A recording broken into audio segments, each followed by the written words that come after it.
नमस्कार दोस्तों, बहुत बहुत स्वागत है आप सभी का आज के इस वीडियो में। दोस्तों आज के इस वीडियो में हम अध्ययन करने जा रहे हैं मोस्ट इम्पोर्टेंट टॉपिक दोस्तों, रिवर ऑफ इंडिया। जी हाँ, महत्वपूर्ण नदियों का अध्ययन करेंगे इस वीडियो में। भारत की नदियों का अध्ययन करने जा रहे हैं दोस्तों। अगर आप किसी भी एग्जाम की तैयारी कर रहे हैं तो यह वीडियो आपके लिए काफ़ी हेल्पफुल रहने वाला है दोस्तों। अक्सर एग्जाम में इस टॉपिक से क्वेश्चन पूछे जाते हैं दोस्तों। यहाँ से क्वेश्चन लगभग 2 से 3 टाइप के क्वेश्चन पूछे जाते हैं दोस्तों। जैसे कि पूछ लिया जाता है कि कौन सी नदी की कितनी लंबाई है दोस्तों, या उसका उद्गम स्थान पूछ लिया जाता है, या उसकी सहायक नदियाँ पूछ ली जाती हैं दोस्तों। तो इन तीनों पॉइंटों को कवर करते हुए इस वीडियो में अध्ययन करेंगे दोस्तों। तो चलिए स्टार्ट करते हैं वीडियो को, टू द पॉइंट बात कर लेते हैं यहाँ पर। और जी हाँ दोस्तों, वीडियो को शेयर कीजिएगा अपने भाई बहन जो भी तैयारी कर रहे हैं कॉम्पिटिटिव एग्जाम की, उन तक वीडियो को जरूर पहुँचाइएगा दोस्तों। और जी हाँ, चैनल पहली बार है तो चैनल को सब्सक्राइब कीजिएगा, और जी हाँ बेल आइकन जरूर ऑन कीजिएगा दोस्तों। चलिए स्टार्ट कर रहे हैं वीडियो को। देखिएगा दोस्तों, यहाँ पर बात कर रहे हैं, सबसे पहले बात करने जा रहे हैं, जी हाँ अध्ययन करने जा रहे हैं सबसे पहले सिंधु नदी। जी हाँ दोस्तों, नोट डाउन कीजिएगा, कॉपी और कलम जरूर उठा लीजिएगा, क्योंकि आईएमपी टॉपिक है, मोस्ट इंपॉर्टेंट टॉपिक है दोस्तों। अक्सर यहाँ से क्वेश्चन ट्रेंडिंग में रहते हैं दोस्तों। चलिए देखिएगा, यहाँ पर सिंधु नदी की बात कर रहे हैं। सिंधु नदी मोस्ट इंपॉर्टेंट आपको याद रखना है। तो सिंधु नदी के संदर्भ में आपको सबसे पहले आपको इसकी लंबाई याद रखना है दोस्तों। तो नोट डाउन कीजिएगा, सिंधु नदी की जो लंबाई है दोस्तों, इसकी लंबाई 2880 किलोमीटर है। राइट ऑप्शन आप लगाएंगे दोस्तों। इसकी लंबाई बहुत बार पूछी गई है दोस्तों, आपको याद रखना है। क्लियर है दोस्तों। चलिए नेक्स्ट क्वेश्चन आपसे पूछा जाएगा कि दोस्तों इसका उद्गम जो स्थल है, उद्गम स्थान कहाँ पर है दोस्तों। तो आपको उद्गम स्थान आपको विशेष रूप से आपको याद रखना है मानसरोवर झील के निकट। अगर विशेष रूप से अगर देखेंगे, मानसरोवर झील के निकट कैलाश पर्वत से इसका उद्गम होता है दोस्तों, किसका, सिंधु नदी का। क्लियर है दोस्तों। चलिएगा नेक्स्ट बात कर रहे हैं आप सहायक नदियों की। तो सहायक नदियां आपको याद रखना है इसके संदर्भ में कि इसकी सहायक नदियां मुख्य रूप से कौन कौन सी हैं। देखिए तिब्बत से निकलती है विशेष रूप से अगर बात करें तो सतलज नदी, ब्यास, झेलम, चेनाब, रावी, है ना। ये जो 5 नदियां हैं जिसे पंचनद भी कहा जाता है, और इनका विशेष रूप से आपको याद रखना है ये जो सहायक नदियाँ किसकी हैं, ये सिंधु की सहायक नदियाँ हैं। और वहीं अगर बात करें अन्य नदियों की तो ये एक सिंगार, गिलगित, श्योक, जम्मू, यहाँ पर जम्मू कश्मीर से होते हुए लेह वाले स्थान पर देखते होंगे दोस्तों इसका प्रवाह क्षेत्र। क्लियर है। चलेगा। सो नेक्स्ट जो नदी है हम अध्ययन करने जा रहे हैं, नेक्स्ट नदी को नोट डाउन कीजिएगा, रावी नदी। जी हाँ, रावी नदी हमने जस्ट अभी चर्चा की कि रावी जो है दोस्तों किसकी सहायक नदी है, सिंधु नदी की सहायक नदी है। तो रावी नदी के संदर्भ में आपको याद रखना है इसकी लंबाई जो है विशेष रूप से पूछी जाती है। तो इसकी लंबाई आप याद रखेंगे 725 किलोमीटर दोस्तों। वहीं हम इसके उद्गम स्थान की बात करें दोस्तों, तो इसका जो उद्गम स्थान है ये है रोहतांग दर्रा, है ना। विशेष रूप से आपको याद रखना है रावी नदी के संदर्भ में दोस्तों। क्लियर है। रोहतांग दर्रे विशेष रूप से आपको याद रखना है, ये उद्गम स्थान है हिमाचल प्रदेश में, है ना। हिमालय के स्थान से रोहतांग दर्रे से स्टार्ट उद्गम स्थल होता है दोस्तों, आपको याद रखना है विशेष रूप से। वहीं हम सहायक नदियों की बात कर रहे हैं दोस्तों। सहायक नदियाँ हैं शाहो, सुईल, है ना, और पंजाब वाले रीजन में ये देखने को विशेष रूप से मिलती है दोस्तों। चलिएगा नेक्स्ट देखिएगा, वहीं हम बात कर रहे हैं सतलज नदी की।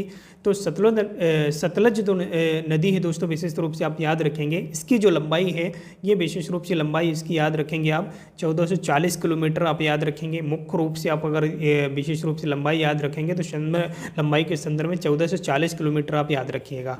वहीं हम बात कर रहे हैं इसके उद्गम स्थल की। तो उद्गम स्थल आपको मानसरोवर झील के निकट, है ना, राकसताल झील से होता है दोस्तों। मोस्ट इंपॉर्टेंट है, आईएमपी लगाइएगा।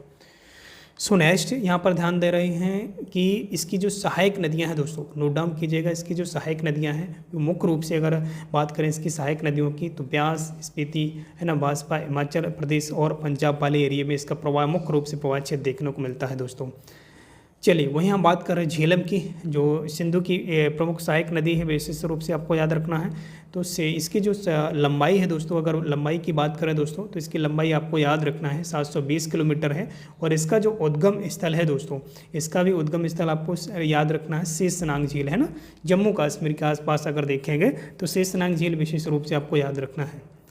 और वहीं हम बात करें इनकी सहायक नदियों की, तो सहायक नदियां आप याद रखेंगे किशन, गंगा, पूंछी, है ना, पूंछी लिदार करके आती हैं, और एक आती है ये करेवाल और सिंध, है ना। और जम्मू कश्मीर, और ये जम्मू कश्मीर और कश्मीर वाले रीजन में इसका प्रवाह क्षेत्र आपको देखने को मिलेगा दोस्तों। क्लियर है। चलिएगा नेक्स्ट देखिएगा, वहीं हम बात कर रहे हैं चेनाब नदी की, जो सिंधु की प्रमुख सहायक नदी है। चेनाब विशेष रूप से इसकी लंबाई आपको याद रखना है, मैंने पहले क्लियर किया है कि लंबाई या फिर इसके अलावा सहायक नदी के संदर्भ में क्वेश्चन पूछा जाता है या उसके उद्गम स्थान से क्वेश्चन पूछा जाता है दोस्तों। तो आपको लंबाई इसकी याद रखना, चेनाब की 1180 किलोमीटर, वहीं उद्गम जो है इसका 12 लाचा दर्रे के निकट से होता है इसका उद्गम। और वहीं हम बात कर रहे हैं इसकी सहायक नदियों की, सहायक नदियाँ विशेष रूप से आप याद रखेंगे चंद्रभागा विशेष रूप से इसकी क्या है, सहायक नदी है दोस्तों। क्लियर है। चलिए नेक्स्ट देखिएगा यमुना नदी दोस्तों। यमुना नदी आपको विशेष रूप से याद रखना है। यमुना नदी की जो लंबाई है दोस्तों, इसकी लंबाई 1375 किलोमीटर है। आप राइट ऑप्शन लगा के आएंगे, क्योंकि यमुना नदी के संदर्भ में लंबाई बहुत बार पूछी गई क्वेश्चन में, एसएससी रेलवे जैसे एग्जाम में पूछा गया क्वेश्चन है ये, है ना। और वहीं हम बात कर रहे हैं इसके उद्गम स्थल की, तो यमुना नदी के उद्गम स्थल की बात कर रहे हैं दोस्तों। तो यमुना नदी का उद्गम स्थल कहाँ से, यमुनोत्री ग्लेशियर से होता है ना। यमुनोत्री ग्लेशियर से इसका क्या होता है दोस्तों, यमुना नदी का उद्गम होता है, विशेष रूप से आपको याद रखना है। क्लियर है। और इलाहाबाद में गंगा में मिल जाती है, विशेष रूप से आपको याद रखना है ना। इलाहाबाद में कहाँ पर मिलती है ये यमुना नदी, गंगा में मिल जाती है दोस्तों, विशेष रूप से आपको याद रखना है। वहीं हम बात करें इसकी प्रमुख सहायक नदियों की, तो सहायक नदियों के संदर्भ में भी क्वेश्चन पूछा गया है, तो आपको याद रखना विशेष रूप से। तो ये याद रखेंगे सहायक नदियाँ जो हैं इसकी चंबल, केन, बेतवा, टोंस, गिरी, काली, सिंध और आशन, ये क्या है इसकी प्रमुख सहायक नदियां हैं यमुना नदी की दोस्तों। मोस्ट इंपॉर्टेंट आपको याद रखना है इसकी सहायक नदियां। चंबल के संदर्भ में बहुत बार पूछा गया, बेतवा के संदर्भ में भी पूछा गया किसकी सहायक नदी है, तो आपको याद रखना है यमुना की सहायक नदियां हैं दोस्तों। क्लियर है। सो नेक्स्ट क्वेश्चन है दोस्तों, देखिएगा यहाँ पर जो नेक्स्ट नदी हम अध्ययन कर रहे हैं इसका नाम है गंगा नदी दोस्तों। जी हाँ, गंगा नदी भारत की सबसे लंबी नदी है, मोस्ट इंपॉर्टेंट आपको याद रखना है। गंगा नदी के संदर्भ में अगर बात करें दोस्तों, तो गंगा नदी जो है भारत की सबसे लंबी नदी है, विशेष रूप से आप याद रखेंगे। और गंगा नदी के संदर्भ में आपको लंबाई जो है 2525 किलोमीटर आप याद रखेंगे। किसकी, गंगा नदी की जो लंबाई है 2525 किलोमीटर याद रखेंगे, सबसे लंबी नदी है भारत की। वहीं हम बात करें यहाँ पर उद्गम स्थल की, तो उद्गम जो स्थल है इसका गंगोत्री के निकट गोमुख नामक स्थान से इसका उद्गम होता है दोस्तों। कहाँ से होता है, गंगोत्री के निकट गोमुख नामक स्थान, केदारनाथ चोटी से अगर बात करें तो केदारनाथ चोटी से इसका मुख्य रूप से उद्गम स्थल माना जाता है दोस्तों। क्लियर है। चलिएगा अब बात कर लेते हैं इसकी प्रमुख सहायक नदियों की। तो इसकी सहायक जो नदियाँ हैं, यमुना विशेष रूप से जस्ट हमने चर्चा की है कि यमुना जो है किसकी सहायक नदी है, गंगा की सहायक नदी है, जो इलाहाबाद के समीप ये मिलती है दोस्तों, किसमें, गंगा में। वहीं हम बात कर रहे हैं रामगंगा। रामगंगा मुख्य रूप से ये समतलीय इलाके में आने के बाद गंगा नदी में मिलने वाली यानी सहायक नदी, पहली सहायक नदी के रूप में जानी जाती है ना, समतलीय इलाके में। वहीं हम बात कर रहे हैं गोमती, बागमती और गंडक, कोसी और सोन, ये क्या है, प्रमुख रूप से गंगा की सहायक नदियां हैं दोस्तों। वहीं हम बात कर लेते हैं अन्य, अगर बात करें तो अलकनंदा, भागीरथी, पिंडार, मंदाकिनी, ये सारी की सारी किसकी सहायक नदियां हैं, गंगा नदी की ही सहायक नदियां हैं दोस्तों। तो राइट ऑप्शन आप लगाइएगा इन नदियों को, अगर सहायक नदियों के संदर्भ में क्वेश्चन पूछा जाता है दोस्तों। और जी हाँ दोस्तों, चैनल में पहली बार हैं तो चैनल को सब्सक्राइब कीजिएगा, बेल आइकन जरूर ऑन कीजिएगा दोस्तों। सो नेक्स्ट क्वेश्चन अगर पूछा जाएगा ब्यास नदी के संदर्भ में, तो ब्यास नदी आपको याद रखना है सिंधु नदी की एक प्रमुख सहायक नदी है दोस्तों, ब्यास नदी।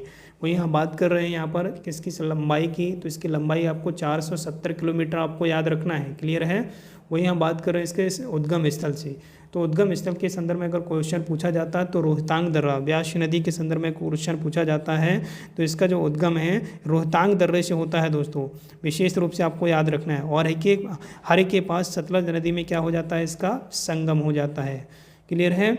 चलेगा नेक्स्ट देखिएगा, वहीं हम बात कर रहे हैं सहायक इसकी सहायक नदियों की, तो तीर्थन, पार्वती, हुरला, ये छोटे छोटे प्रमुख सहायक नदियां हैं जो ब्यास नदी के सहायक नदियों के रूप में जानी जाती है दोस्तों।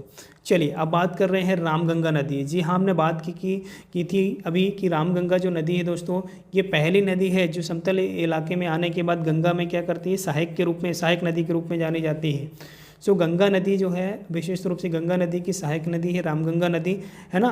रामगंगा नदी अपने नेशनल पार्क उत्तराखंड का जो नेशनल पार्क है विशेष रूप से इसी नदी के दोनों ओर बसा फैला हुआ है दोस्तों, है ना, जिसका नाम अभी रामगंगा नेशनल पार्क हो चुका है दोस्तों। इसकी लंबाई आपको विशेष रूप से आपको याद रखना है 690 किलोमीटर। और वहीं हम बात कर रहे हैं उद्गम स्थल की, तो उद्गम स्थल आप राइट ऑप्शन लगाएंगे, नैनीताल के निकट हेमनद वाले इलाके से होता है दोस्तों। सो नेक्स्ट यहाँ पर बात कर रहे हैं सहायक नदी की, तो खोन इसकी प्रमुख एक क्या है, सहायक नदी है दोस्तों। चलिए दोस्तों नेक्स्ट बात कर रहे हैं चंबल नदी। जी हाँ, चंबल नदी की बात कर रहे हैं दोस्तों। तो चंबल नदी मुख्य रूप से अगर बात करें तो चंबल नदी की जो लंबाई है 960 किलोमीटर, विशेष रूप से आप याद रखेंगे 960, कहीं कहीं 965 भी आता है। तो आप क्वेश्चन के अकॉर्डिंग आप लगा सकते हैं 960 किलोमीटर, इसका राइट ऑप्शन आप लगा सकते हैं। वही हम बात कर रहे हैं इसके उद्गम स्थल की, तो मऊ के निकट जानापाव पहाड़ी से इसका उद्गम होता है। इंदौर के मऊ, है ना, मऊ तहसील से इसका उद्गम होता है ना। और जानापाव पहाड़ी आप देख सकते हैं, जानापाव पहाड़ी कहाँ पर आती है, मध्य प्रदेश के इंदौर जिले में दोस्तों। और दोस्तों इसकी सहायक नदियों की हम बात करें दोस्तों चंबल नदी की, तो इसकी सहायक नदियाँ हैं काली सिंध, क्षिप्ता, पार्वती, बनास। ये क्या है, इसकी प्रमुख सहायक नदियाँ हैं दोस्तों। सो नेक्स्ट आपकी जो नदी है दोस्तों, यहाँ पर अध्ययन कर रहे हैं नेक्स्ट नदी को, गंडक नदी। जी हाँ, गंडक नदी के संदर्भ में भी क्वेश्चन पूछा गया है। सो आपको नेक्स्ट आपको याद रखना है कि इसकी जो लंबाई है 425 किलोमीटर इसकी लंबाई है दोस्तों, किसकी, गंडक की। और वहीं हम बात कर रहे हैं इसके उद्गम स्थल की, तो उद्गम स्थल आप लगाएंगे दोस्तों नेपाल के तिब्बत सीमा पर मुस्तांग के निकट इसका उद्गम माना जाता है। और इसकी जो सहायक नदियां हैं काली, गंडक और त्रिशूल और गंगा, ये छोटी छोटी नदियां हैं जिसकी इस सहायक नदियों के रूप में जानी जाती हैं दोस्तों। सो नेक्स्ट क्वेश्चन है, नेक्स्ट क्वेश्चन पूछा जाएगा यहाँ से कि कोसी नदी के संदर्भ में दोस्तों। सो कोसी नदी के संदर्भ में अगर क्वेश्चन आता है तो ये राइट ऑप्शन आप लगाइएगा। इसकी लंबाई 730 किलोमीटर दोस्तों। और वहीं उद्गम स्थान से क्वेश्चन बनता है तो आप नेपाल में सप्तकोश की, है ना, गोसाई धाम से इसका उद्गम होता है, किसका, कोसी नदी का। सो कोसी नदी की लंबाई याद रखना है, कोसी नदी का उद्गम याद रखना नेपाल से, और गोसाई धाम आपको याद रखना है जो नेपाल वाले रीजन में आता है दोस्तों। सो इसकी सहायक नदियों की बात कर लेते हैं यहीं पर। तो सहायक नदियों के संदर्भ में अगर पूछा जाता तो इंद्रावती कोसी की सहायक नदी है, तामूर और अरुण करके ये क्या है, इसकी कोसी की प्रमुख सहायक नदियां हैं दोस्तों। सो नेक्स्ट क्वेश्चन है दोस्तों घाघरा नदी।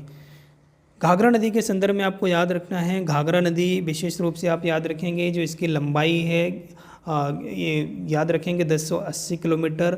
अगर इसका उद्गम स्थल पूछा जाता है तो आप याद रखेंगे मप्सतोंग, नेपाल वाले रीजन से इसका उद्गम होता है। और इसकी जो सहायक नदियां हैं दोस्तों, इसकी सहायक नदियां हैं हिमनद, शारदा, कर्णाली, क्वाना, राप्ती, है ना, चौकिया। ये क्या है, इसकी घाघरा नदी की प्रमुख सहायक नदियां हैं दोस्तों। चलिए, सो नेक्स्ट क्वेश्चन है दोस्तों यहाँ पर कि बेतवा नदी के संदर्भ में। सो बेतवा नदी के संदर्भ में इसकी लंबाई पूछी जाती है दोस्तों। तो बेतवा नदी की जो लंबाई है 480 किलोमीटर आपको याद रखना है। बेतवा नदी की लंबाई कितनी है दोस्तों, 480 किलोमीटर। भोपाल के पास अवैदुल्लागंज यानी भोपाल के रायसेन वाले रीजन से होता है ना, कुमरा गाँव रायसेन की ये उद्गमित मानी जाती है दोस्तों, आपको याद रखना है, जो अवैदुल्लागंज के समीप है दोस्तों, है ना, जो मध्य प्रदेश, है ना, कहाँ से, मध्य प्रदेश राज्य से उद्गम होता है दोस्तों। और इसकी विशेष रूप से आपको याद रखना है सहायक नदियां, है ना, किसकी, बेतवा नदी की। धसान, बीना, है ना, धसान और बीना क्या है, इसकी प्रमुख सहायक नदियां हैं। क्या याद रखेंगे, धसान, बीना, है ना, ये क्या है, इसकी प्रमुख सहायक नदियां हैं, किसकी, बेतवा नदी की दोस्तों, है ना। चलिएगा, नेक्स्ट नदी है दोस्तों, यहाँ पर बात कर रहे हैं सोन नदी की। जी हाँ, सोन नदी विशेष रूप से आपको याद रखना है, सोन नदी गंगा की प्रमुख सहायक नदी है, विशेष रूप से आपको याद रखना है। और वहीं हम बात कर रहे हैं सोन नदी की लंबाई की, तो इसकी जो लंबाई है 770 किलोमीटर दोस्तों। और वहीं इसका उद्गम स्थान अगर पूछा जाता है तो आप याद रखिएगा सोन नदी का जो उद्गम स्थान है अमरकंटक की पहाड़ियों से उद्गमित होती है दोस्तों। और अमरकंटक कहाँ पर आता है दोस्तों, मध्य प्रदेश राज्य के अनूपपुर जिले में आता है दोस्तों। क्लियर है। सो राइट ऑप्शन आप लगाएंगे, इसका उद्गम स्थान अमरकंटक की पहाड़ियाँ, अनूपपुर और मध्य प्रदेश से इसका उद्गम होता है दोस्तों। और वहीं हम बात कर रहे हैं इसकी सहायक नदियों की, तो इसकी जो सहायक नदियाँ हैं सोन नदी की, वो सहायक नदियाँ आपको याद रखना है रेहंद, है ना, रेहंद और कुन्हाड़ दोस्तों, इसकी क्या है, प्रमुख सहायक नदियाँ हैं दोस्तों। सो राइट ऑप्शन आप लगाइएगा। चलिए, नेक्स्ट क्वेश्चन है दोस्तों दामोदर नदी के संदर्भ में। सो दामोदर नदी के संदर्भ में आपको याद रखना है कि इसकी लंबाई 600 किलोमीटर है दोस्तों। टोटल इसकी लंबाई कितनी है, 600 किलोमीटर। राइट ऑप्शन आप लगाएंगे। और वहीं हम बात कर रहे हैं इसके उद्गम स्थान की। सो उद्गम स्थान आपको याद रखना है छोटा नागपुर का पठार, है ना, छोटा नागपुर का जो पठार है उसके दक्षिण पूर्व इलाके से उद्गमित होती है दोस्तों। और इसकी जो सहायक नदियां हैं वो हैं कोनार, जामनिया और बराकर, है ना, कोनार, जामनिया, बराकर इसकी क्या हैं, प्रमुख रूप से सहायक नदियां हैं दोस्तों। चलिए, अब बात कर लेते हैं, यहाँ पर बात कर रहे हैं ब्रह्मपुत्र नदी दोस्तों। जी हाँ दोस्तों, याद रखिएगा ब्रह्मपुत्र नदी। तो इसके संदर्भ में दोस्तों आपको याद रखना है, ये सबसे चौड़ी नदियों, विश्व की सबसे चौड़ी नदियों के संदर्भ में विशेष रूप से आपको याद रखना है ब्रह्मपुत्र नदी का स्थान आता है दोस्तों। याद रखिएगा इसकी जो लंबाई है दोस्तों लगभग अगर बात करें 2900, विशेष रूप से आपको याद रखना है 2900 किलोमीटर के आसपास की लंबाई विशेष रूप से आपको याद रखना है ना। वहीं हम बात करें इसके उद्गम स्थान की, तो ब्रह्मपुत्र नदी का जो उद्गम स्थान है मानसरोवर झील के निकट तिब्बत, है ना, तिब्बत वाले रीजन से होता है दोस्तों। आपको याद रखना है सांगपो, विशेष रूप से याद रखना है, क्लियर है, तिब्बत में सांगपो।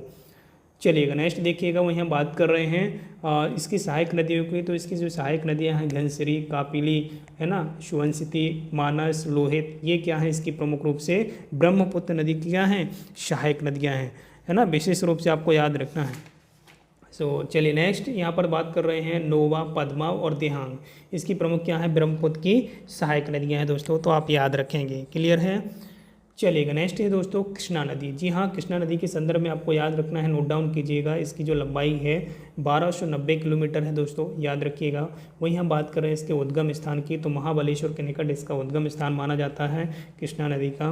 और याद रखिएगा सहायक नदियाँ जो हैं दोस्तों, इसकी सहायक नदियाँ मुख्य रूप से पूछी जाती हैं कोयना, यरला, वर्णा, पंचगंगा, दूधगंगा, घटप्रभा, मलप्रभा, भीमा करके, और तुग प्रभा और मूशी, ये क्या है इसकी प्रमुख रूप से कृष्णा नदी की सहायक नदियां हैं दोस्तों, क्लियर है। सुनिए याद रखिएगा दोस्तों। अब नेक्स्ट जो है छोटी नदी है दोस्तों बैतरणी नदी, आपको याद रखना है। बैतरणी नदी के संदर्भ में अगर पूछा जाता है तो इसकी लंबाई याद रखेंगे 333 किलोमीटर। और याद रखिएगा इसका जो उद्गम स्थान है, इसका उद्गम स्थान है क्योंझर पठार उड़ीसा, है ना, याद रखिएगा क्योंझर पठार उड़ीसा से उद्गमित मानी जाती है बैतरणी नदी। कावेरी नदी की बात कर रहे हैं दोस्तों, याद रखिएगा इसकी जो लंबाई है 760 किलोमीटर दोस्तों, और इसका जो उद्गम स्थान है केरकरा के निकट ब्रह्मगिरी पर्वत पहाड़ी से होता है दोस्तों, आपको याद रखना है, राइट ऑप्शन आप लगाएंगे दोस्तों, क्लियर है। और इसकी सहायक नदियों की बात करें दोस्तों, तो इसकी जो सहायक नदियाँ हैं विशेष रूप से याद रखेंगे हेमावती, लोकपावना, शिमला, भावानी, इसके अलावा अमरावती, स्वर्णपति और कर्नाटक, और यहाँ पर तमिलनाडु विशेष रूप से ये राज्य जहाँ पर प्रवाह क्षेत्र माना जाता है दोस्तों इनका। नेक्स्ट जो है नदी है दोस्तों गोदावरी। गोदावरी नदी के संदर्भ में आपको याद रखना है, बहुत बार पूछा गया क्वेश्चन है गोदावरी नदी के संदर्भ में। इसकी जो लंबाई है दोस्तों आपको याद रखना है 1450 किलोमीटर है, राइट ऑप्शन आप लगाएंगे 1450 किलोमीटर गोदावरी को, है ना। और इसका जो उद्गम स्थान है दोस्तों गोदावरी का, इसका जो उद्गम स्थान है नासिक की पहाड़ियाँ, है ना, नासिक महाराष्ट्र, विशेष रूप से आपको याद रखना है, राइट ऑप्शन आप लगाएंगे। और वहीं हम बात कर रहे हैं सहायक नदियों की, तो इसकी जो सहायक नदियाँ हैं प्राणहिता, पैनगंगा, है ना, वर्धा, पैनगंगा, ये प्रमुख जो क्या है इसकी सहायक नदियाँ हैं दोस्तों, क्लियर है। और भी सहायक नदियाँ हैं मुख्य रूप से अगर बात करें तो इंद्रावती, मंजीरा, पूर्णा और महाराष्ट्र, कर्नाटक, आंध्र प्रदेश में इसका प्रवाह क्षेत्र देखने को मिलता है दोस्तों।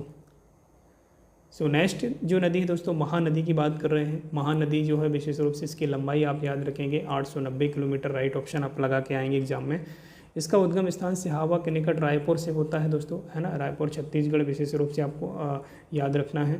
वहीं हम इसकी सहायक नदियों की बात करें दोस्तों, तो सहायक नदियाँ शिवनाथ, हंसदेव, उंग, एम, ब्राह्मणी, बैतरणी, और मध्य प्रदेश, छत्तीसगढ़, उड़ीसा, ये प्रमुख राज्य हैं दोस्तों इसके प्रवाह क्षेत्र के लिए दोस्तों आपको याद रखना है। स्वर्ण रेखा नदी की बात कर रहे हैं दोस्तों, तो स्वर्ण रेखा नदी के संदर्भ में अगर लंबाई पूछी जाती है तो 480 किलोमीटर आप लगाएंगे। वहीं उद्गम स्थान पूछ लिया जाए आपसे तो छोटा नागपुर के पठार उड़ीसा से इसका क्या होता है, स्वर्ण रेखा नदी का उद्गम होता है।